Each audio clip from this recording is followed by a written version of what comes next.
34, lugar deserto. Está no Evangelho de Marcos, capítulo 6, versículo 31. E ele lhes disse: vinde vós aqui à parte, a um lugar deserto, e repousai um pouco. Vamos ler, depois fazemos um estudo, um comentário. A exortação de Jesus aos companheiros reveste-se de singular importância para os discípulos do Evangelho em todos os tempos. Indispensável se torna aprender o caminho do, entre aspas, lugar à parte, em que o mestre aguardava os aprendizes para o repouso construtivo em seu amor. No precioso símbolo, temos o santuário íntimo do coração sequioso de luz divina. De modo algum se referia o Senhor tão somente à soledade dos sítios que favorecem a meditação, onde sempre encontramos sugestões vivas da natureza humana.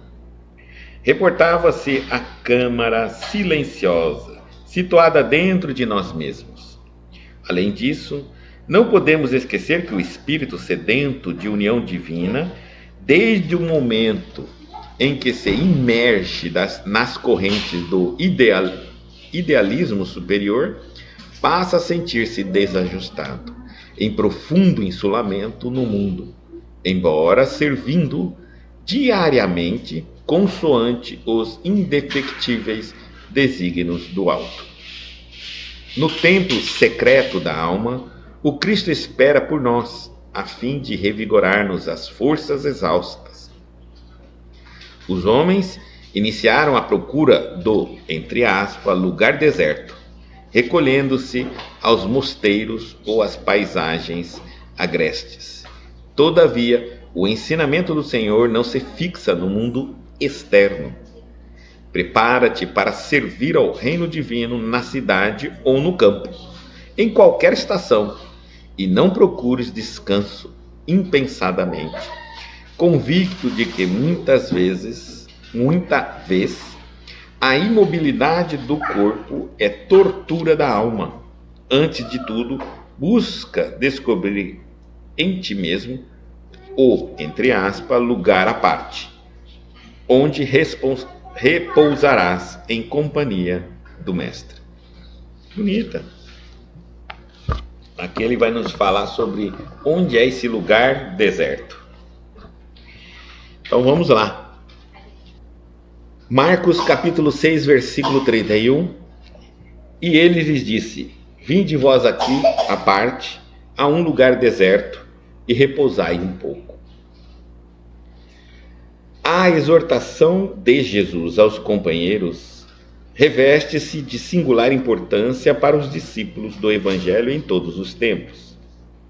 É importante a gente ver que Jesus está chamando os apóstolos, os discípulos, os aprendizes: vinde aqui, vamos para um lugar deserto, para que você venha a aprender, né? Para que você venha ficar mais próximo ao Cristo. Então, com Ele, a sós com Ele.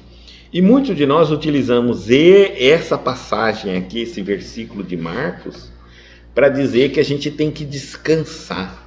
Até Jesus chamava os discípulos, os apóstolos, os seus seguidores para um descanso no deserto. Ou seja, muitos se utilizam desse versículo no entendimento de que ir para um lugar deserto é para um sítio, uma fazenda, um monastério, algum lugar onde não tem ninguém, para descansar e lá ficar em meditação, contemplação ou oração. Então nós vamos verificar que não é isto. Vamos lá. Indispensável se torna aprender o caminho do, entre aspas, lugar à parte, em que o mestre aguarda os aprendizes para o repouso construtivo em seu amor. Ele está falando, é importante, é indispensável saber o caminho para você encontrar isso. Onde está esse local? No precioso símbolo, temos o santuário íntimo do coração sequioso de luz divina. Então, o lugar deserto aí que ele está falando, que ele está aguardando o seu discípulo, o seu seguidor, o cristão, é o coração nosso. Cada um de nós voltarmos para dentro do nosso coração, né? E nós podemos fazer isso tentando, buscando sentir mais fraternidade, amor, sentir mais paz, sentir mais compaixão, né? Paciência. Isso é importante, porque é ali que está esse santuário, esse local, o coração de cada um de nós, é ali que está. Esse é o templo onde nós nos encontramos com Cristo. E diz assim: de modo algum se referia o Senhor tão somente à soledade dos sítios que favorecem a meditação, onde sempre encontramos sugestões vivas da natureza humana. Olha só, de modo algum ele se referia ao Senhor tão somente à soledade, à solidão dos sítios, né, que favorecem o que? A meditação. Nós temos isso na cabeça. Muita gente fala, não vejo a hora de chegar as férias, sei lá, de chegar um determinado momento do ano, eu quero ir para um lugar e ficar sozinho lá, meditando, orando. Ele está falando bem claro, não é isso, né? O Cristo nunca nos chamou a isso e não ensinou isso a nós, tanto que ele deixou as regiões, as elevadas regiões do mundo espiritual para vir até nós e viver entre nós. E se nós estamos aqui na Terra, não é para ficar na Terra fugindo das pessoas, se reclusando, indo para o monastério, indo para lugares onde não tem ninguém, a fim de dizer que não queremos problemas, e nisso nós vamos fortalecer com isso a nossa meditação, a nossa oração. Não. Isso é bem claro na mensagem. Não existe esse chamado de Jesus. Então, olha só. De modo algum se referia o Senhor tão somente à soledade dos sítios que favorecem a meditação. Ajuda. Você está num lugar sem barulho, sem movimento, ajuda você a meditar. E aí ele fala assim, onde encontramos sugestões vivas da natureza humana. É o que não falta, é só você falar assim, tá chegando uma época agora, vai para algum lugar, vai descansar, vai ficar sozinho, vai isso, vai meditar, vai orar. Nós temos isso na nossa cabeça. Como se servir, seguir, servir, amar tem que estar sempre sozinho. Como na verdade não. Pelo contrário, temos que ter pessoas ao nosso lado, né? E aí ele diz assim, reportava-se, está falando bem claro, a câmara silenciosa situada dentro de nós mesmos, nosso coração, dentro de nós. Além disso, não podemos esquecer que o espírito sedento de união divina, desde o momento em que se imerge nas correntes do idealismo superior. Olha que interessante. Aqui ele deu um ensinamento que todos os espíritos criados por Deus, ainda quando estão em estado de espírito com E minúsculo, quer dizer, sem consciência da sua existência, os reinos minerais, vegetais, animais, eles estão dentro de uma corrente de idealismo, porque todos têm um ideal. Todos os espíritos criados por Deus têm um ideal, têm uma proposta. Ideal é mais do que projeto, plano, pretensão. É um ideal. O ideal significa um porquê viver. Então, todos os espíritos. Mas ele diz assim, aqui, desde o momento em que se imerge, não emerge, imergir é aprofundar, é mergulhar, penetrar. Emerge é ir para fora, imerge é para ir para dentro. Então, que se imerge nas correntes do idealismo superior. Então, a partir do momento que o homem, o espírito humano, desperta e começa a correr atrás, pesquisar, observar, estudar e mergulhar no idealismo superior. Qual que é o idealismo superior? Felicidade, paz, amor, harmonia, progresso, evolução. Então, quando a gente entra nisso mais profundo, passa-se a se sentir, continuando a lição agora, passa a sentir-se desajustado. Porque a partir do momento que você começa a penetrar nos mistérios da vida, no mundo espiritual, na finalidade da sua reencarnação e tudo aquilo que a gente luta para aprender, crescer, evoluir, se transformar, fazer reforma íntima, você faz isso porque quando você encontra esses conceitos, descobre isso, você percebe que você está no caminho errado. Você está desajustado, né? E muitas vezes é por ignorância, outras é pelo vício, outras é por opção própria mesmo, maldade. Mas você se sente desajustado, porque o que você deveria ser ainda não está. Há uma estrada para ser caminhada. Então, aí ele diz assim, em profundo insulamento no mundo. Mostrando bem claro que nesse momento aqui neste mundo, você ainda sente aquela solidão, aquele desajuste. Você está capturado pela matéria, pelo mundo material, você está dentro de um corpo, né? No mundo. Se você estiver fora do corpo, você está dentro daquele... Hoje é uma moda falar dentro de uma bolha de entendimento, né? Por exemplo, se você está no mundo físico, você está encapsulado. Você pensa que você tem um nome, um endereço, um telefone, um sexo, um cargo, uma posição social. Então você está encapsulado. Está dentro disso, mas isso não é você.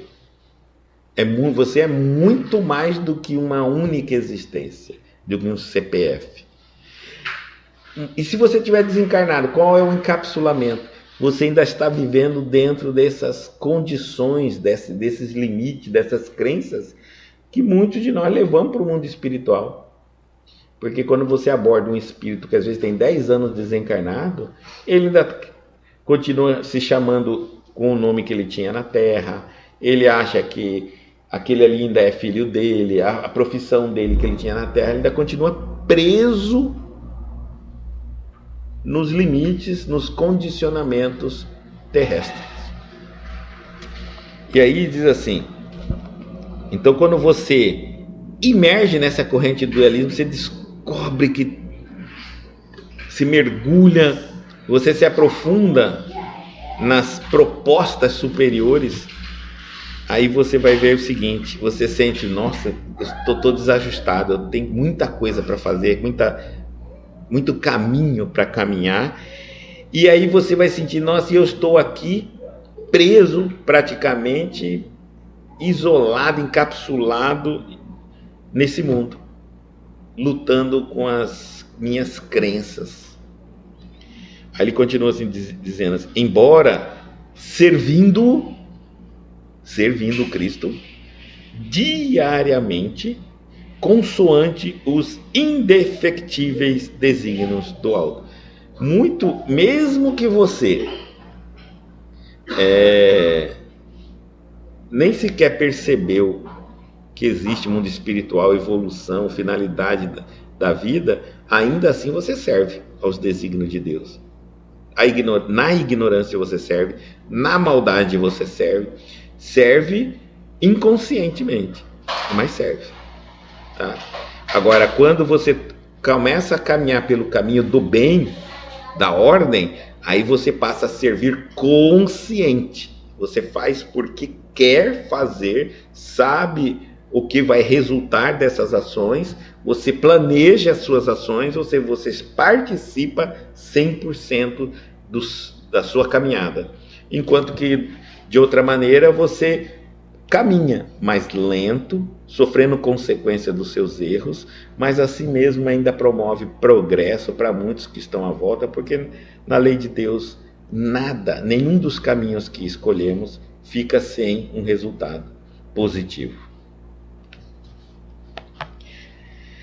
No templo secreto da alma, continuando, no templo secreto da alma, o Cristo espera por nós, a fim de revigorar-nos as forças exaustas, no templo secreto da alma.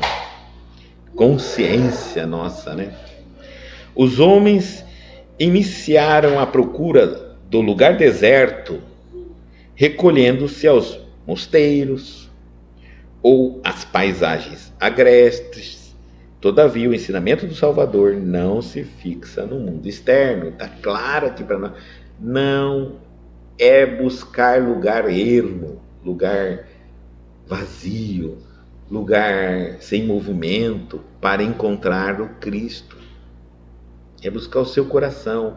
Nós estaremos, Deus está conosco, o Cristo está conosco em todos os instantes da nossa vida. E aí, ele termina o último parágrafo da lição dizendo assim: prepara-te para servir ao reino divino. Então prepara, estuda, faça a sua reforma íntima, né? Então prepara-te para servir ao reino divino na cidade ou no campo, onde quer que você esteja.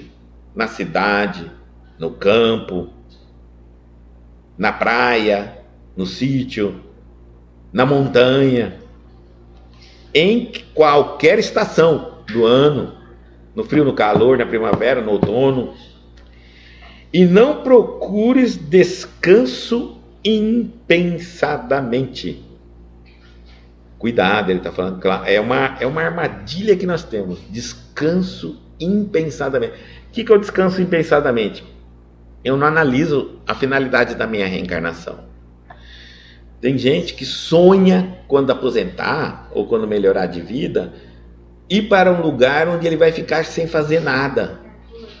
Um lugar onde ele idealiza até às vezes um lugar que ele vai ficar longe de contato de pessoas, de problema, enfim, daquilo que ele acha que o perturba. E aí é que está uma coisa muito interessante para nós. Ele está dizendo assim, isso aí, não procureis descanso impensadamente. Pense antes. Se você veio à Terra, se você já deixou o mundo espiritual, lá no mundo espiritual você não precisava comer, não precisava trabalhar para comer, não precisava pagar aluguel, comprar uma casa, não precisava de carro, comprar um carro, não precisava, muita coisa. Você já veio até aqui, reencarnou. Você veio aqui para não fazer nada? Esperar morrer? Porque aqui você não vai ficar, mesmo trabalhando ou não trabalhando, a morte vai chegar. Eu acredito que você não está sendo inteligente em pensar que veio aqui neste mundo para não fazer nada, né? É como eu dissesse assim para um aluno na sala de aula: o que você veio fazer aqui? Ele dissesse assim: eu vim aqui ficar lá naquele cantinho da última cadeira da sala sem fazer nada. Ué, então por que você veio na escola? Não tem sentido. Todas as vezes que nós estamos buscando lugares para ficar sem fazer nada, nós estamos buscando descanso impensado. Não estamos pensando direito, não estamos pensando como espírito, estamos pensando como encarnados. E agora olha o que ele vai falar: e não procureis descanso impensadamente, convicto de que, acreditando que, muita vez, a imobilidade do corpo é tortura da alma. Aí você vai falar assim: como assim? Os paraplégicos devem falar isso melhor do que nós, porque eles têm um corpo que eles não movimentam nada, só os olhos, e olhe lá, tá? Então, Esses não fazem literalmente quase nada no mundo físico. Pergunta se eles são felizes. Não são. Imagina você que não tem problema para movimentar, para andar, para falar, para ouvir, para pensar, para ver, para sentir cheiro. Não tem problema de saúde, no sentido de que você não possa fazer nada. Imagina, você pega e impensado, sem pensar, sem refletir, você se aprisiona no mundo físico, ou seja, vai para um lugar onde ninguém te perturba, não tem acesso a ninguém, nenhuma notícia e não tem nada para fazer. Você não está desejando para você uma paralisia total? Não era mais fácil então você nascer paraplégico? Porque aí você não precisava nem ir em lugar nenhum, nem que você quisesse você não ia. Nem que você quisesse, você não ia fazer nada. Mas se você pode fazer, você está desperdiçando sua vida, sua existência. Aqui já vem uma resposta. O Espiritismo já nos dá uma orientação quando toca em alguns assuntos, quando algumas pessoas me perguntam assim: por que alguns nascem paraplégicos? Ou depois de um tempo se tornam paraplégicos? E vão morrer, e vivem muito tempo assim. E vão acabar morrendo. Às vezes a pessoa é uma pessoa de muita lucidez, muita evolução assim, de conhecimento, não moral, não sei. Mas cientistas, enfim, não são pessoas que não, inclusive, que não contribuiriam com a nossa sociedade, porque elas teriam essa dificuldade de se movimentar, são paraplégicos mesmo. Enquanto que outros são bandidos, trapaceiros, enganadores, mentirosos, e estão aí andando, viajando, passando, trapaceando, roubando, enganando, e nem morrer, eles morrem. A gente fala assim, então que justiça que é essa de Deus?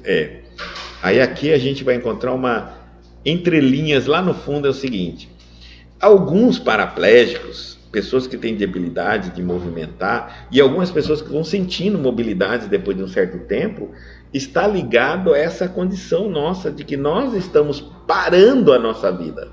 Nós estamos criando essa situação.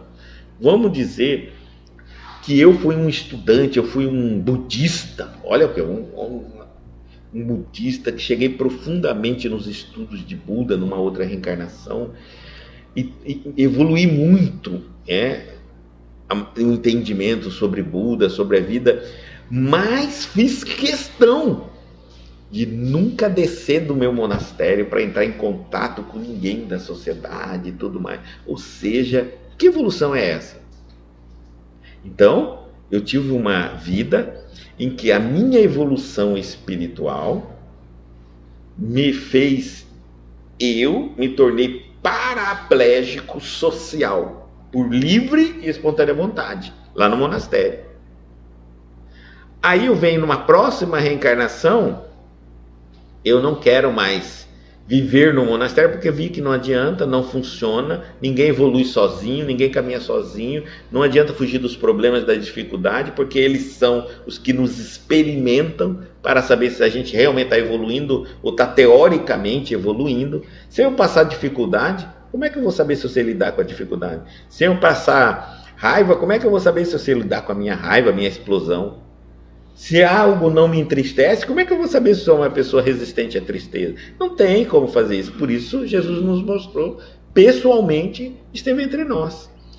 E aí o que acontece? Eu, na próxima reencarnação, venho para ser paraplégico.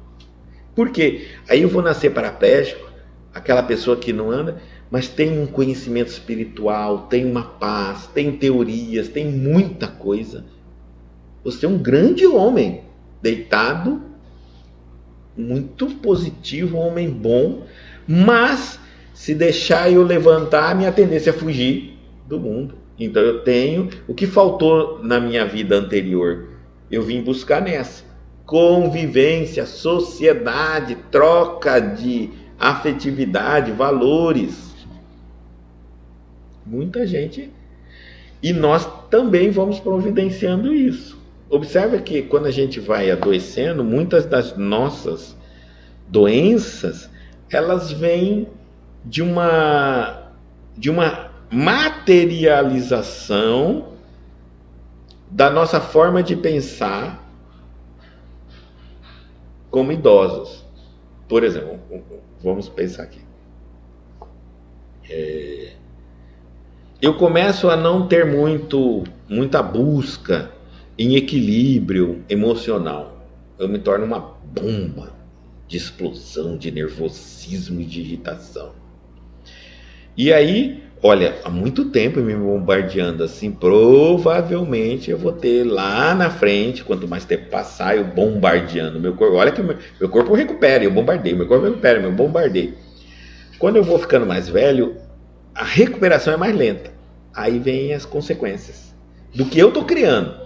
Problemas no intestino, problemas na coluna, nos nervos. Mas é eu que estou criando.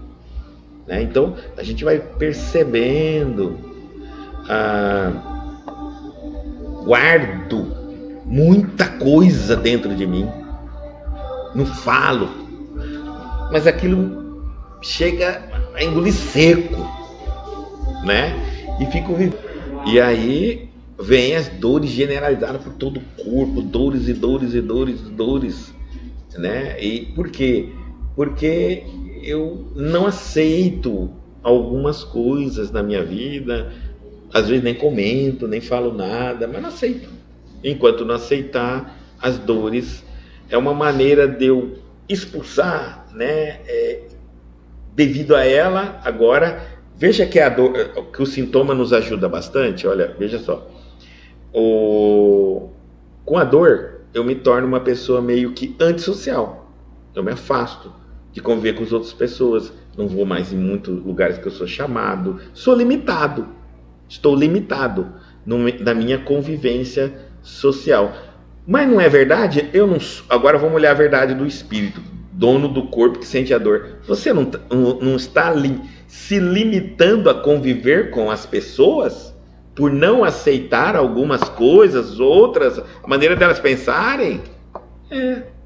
O corpo, ele ressoa a profundidade dos nossos pensamentos. Ele proporciona a você, o universo proporciona a você uma vida que você escolheu. Entendeu? Só que você não escolheu assim, com dor, com isso, com aquilo, né? Mas se você olhar, aquela situação está te colocando numa posição muito semelhante. Eu tenho muita dificuldade de caminhar, de progredir, de me transformar, de evoluir. Então, caminhar, por isso que as pessoas começam a fazer uma similitude entre o sintoma psicológico da pessoa, o comportamento, a maneira de pensar e os sintomas físicos. Aí então a pessoa tem dificuldade de sair de uma situação para uma outra situação. Ela vai tendo debilidades para andar, caminhar, sair de um lugar e ir para o outro. Lógico que ela não está pedindo, eu quero parar de caminhar, eu quero ter fraqueza nas pernas, eu quero... Não, ela não está pedindo isso, ela só está falando para ela mesma, não quero isso, não quero aquilo, não quer caminhar, não quer andar, não quer tentar, não quer aprender, não quer evoluir, não quer fazer, não quer aceitar. Não quer. O que significa para o espírito não quer? Não quer sair do lugar, um estado de compreensão. Então, o corpo para de andar. Vai parando. Observe. E alguns sintomas são muito comuns numa certa idade. Exatamente nas idades que nós nos revoltamos com muitas coisas. Porque já passamos situações, umas não foram bem passadas, então nos revoltamos, não aceitamos, guardamos mágoa, guardamos culpa às vezes. Mas tem que ser resolvido. E para que libere o corpo daquela... mas depois que liberamos a moléstia, some? Depende do tempo que ela ficou, né? Depende. do tempo que ela ficou. Mas há uma diferença entre aquele que tem uma doença. Agora vamos falar aqui um momento para a gente pensar. Vamos refletir assim, ó. Há uma diferença entre uma doença vindo de uma maneira de pensar, de sentir, de fazer, e a doença vindo de uma forma genética, né? A doença vindo da maneira de você criar o pensamento, você que está formando isso em você, sempre você será, é muito difícil, você está sempre revoltado com a doença, você está de mal com você e com a sua doença, é porque você que cria. Então você não aceita até isso, o que você cria, porque você já está doente porque você não aceita uma série de coisas. Então vem a doença, aí você não aceita a doença também. Quando ela não é criada por você, ela já vem de uma consequência de uma expiação de outras vidas e tudo mais. Não é uma forma assim de você estar podendo tá fazendo isso agora, ou já até parou de fazer, mas a doença é necessária.